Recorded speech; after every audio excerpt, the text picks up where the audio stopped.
Bonjour à tous et bienvenue. Aujourd'hui, c'est l'occasion, en ce début d'année 2021, de parler des leçons apprises, en tout cas pour moi, de 2021, de 2020, ce que j'ai appris en 2020, et de voir ce qu'on pourrait apprendre en 2021. En tout cas, qu'est-ce qui m'a intéressé ou qu'est-ce que j'ai dû apprendre et qu'est-ce qui va m'intéresser par la suite. Si on ne se connaît pas encore, je m'appelle David. Pour moi, j'adore apprendre comment marchent les choses et comment les gens fonctionnent. Je suis passionné à la fois de code, de psycho et de management, ce genre de choses. Et voilà, bienvenue sur cette chaîne. Allons de l'avant, 2021 et 2020, c'est parti. En 2020, qu'est-ce que j'ai appris? J'ai appris un framework qui s'appelle Next.js, qui permet de faire du rendu côté serveur de React. Quand on dit rendu côté serveur de React, qu'est-ce que ça veut dire? Ça veut dire, j'ai fait une vidéo là-dessus, vous pouvez voir, mais grosso modo, il y a un côté comme fait le PHP, c'est les serveurs qui rendent le code. Ça permet d'optimiser le niveau SEO au niveau, euh, au niveau de la façon dont les moteurs de recherche perçoivent la page. Et ensuite d'avoir une expérience fluide comme le permet de faire React. Dans le même projet, j'ai utilisé Tailwind, que j'ai beaucoup apprécié. À la base, au boulot, on utilise plutôt Bootstrap. Et Tailwind prend certains principes de Bootstrap, on ignore complètement d'autres, et va un peu plus loin quelque part. Dans Bootstrap, il y a la possibilité de faire des composants quasiment tout faits. Enfin, il y a la notion, euh, il y a des drop-down, il y a des, des cards, tout ça c'est déjà fait. Les cols sont déjà en 12. Tailwind a introduit une flexibilité qu'il n'y a pas dans Bootstrap, ce qui permet de sortir un peu des sites qui ressemblent tous à la même chose. C'est le même principe que les classes utilitaires de Bootstrap, grosso modo, les P1, les P2, P3, P4, P5, etc. Mais en le poussant plus loin et permettant d'avoir plus d'espacement, plus d'aération. Bref, j'ai adoré travailler avec ce truc-là, alors que ça m'a changé de Bootstrap en plus. J'ai aussi utilisé, appris à utiliser UseEffect et UseContext. Alors, UseEffect, c'est pas le truc le plus compliqué. UseContext, c'est pas mal parce que c'est un hook qui fait de la gestion d'état. J'avais utilisé Redux et j'étais pas convaincu par l'idée de concentrer toute la logique de gestion de l'état dans un seul endroit, grosso modo. Et use context, ça enlève ce truc-là, ça permet de séparer par domaine la gestion de l'état.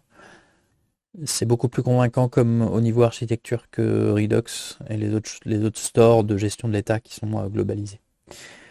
J'ai aussi utilisé API Platform pour faire principalement une API GraphQL pour le boulot.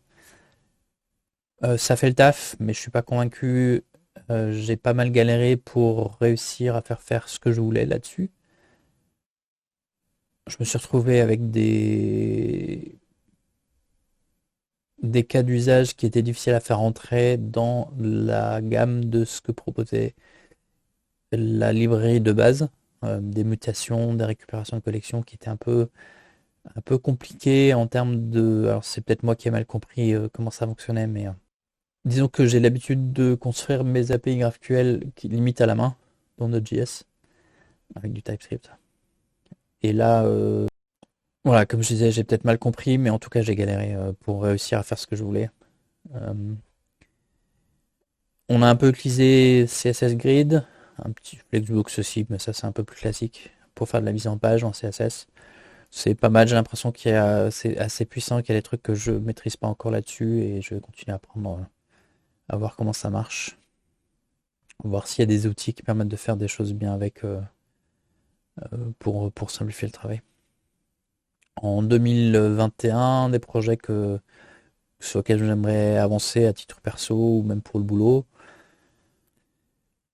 J'ai commencé un petit peu Flutter, qui est une lib, un SDK qui permet de développer à la fois sur iOS et Android et bientôt sur le web. Il y a déjà des choses qui sont en place, mais c'est pas encore tout à fait en place.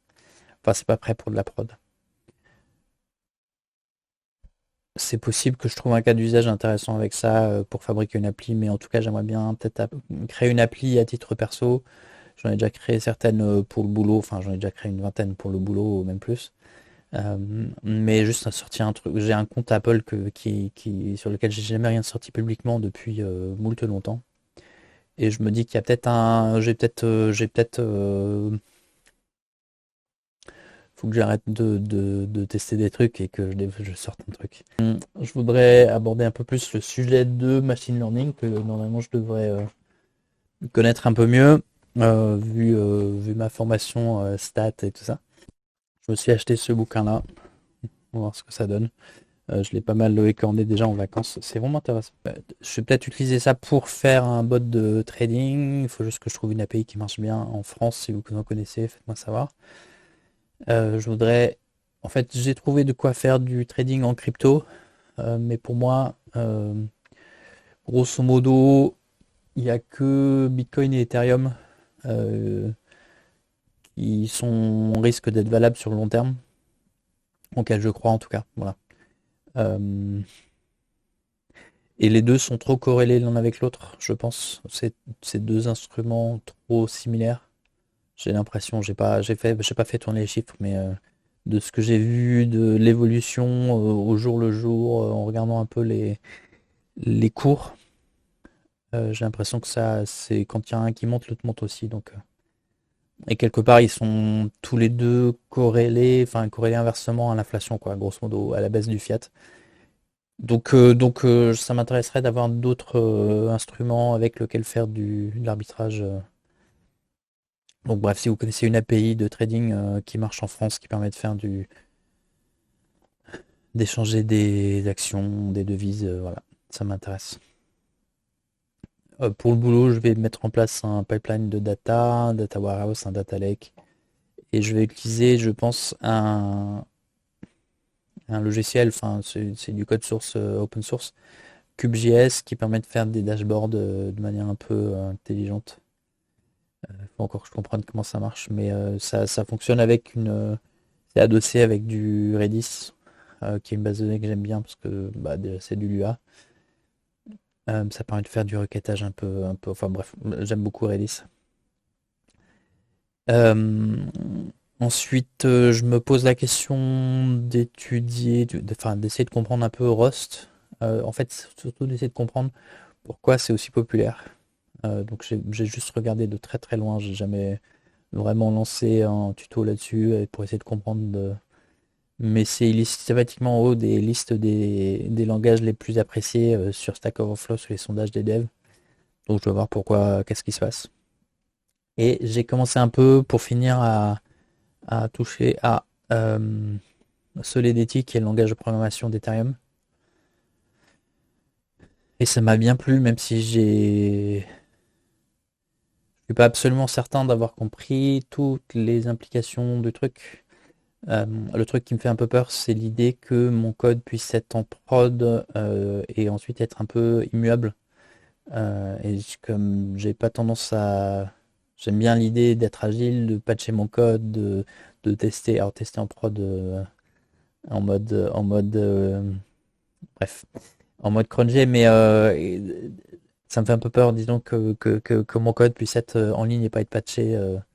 Et cette compréhension-là du truc de comment est-ce qu'on fait pour rattraper du code qu'on a mis en ligne mais qui est immuable. Euh, J'imagine qu'il y a une solution, mais je la connais pas encore. Voilà. Voilà pour moi, voilà pour ma rétrospective de 2020 et ma réflexion sur 2021. N'hésitez pas à partager si vous avez déjà si vous avez des idées d'API de trading, mais si vous avez, quels sont vos projets, qu'est-ce que vous avez l'intention d'apprendre, dans quel domaine vous avez envie de vous améliorer.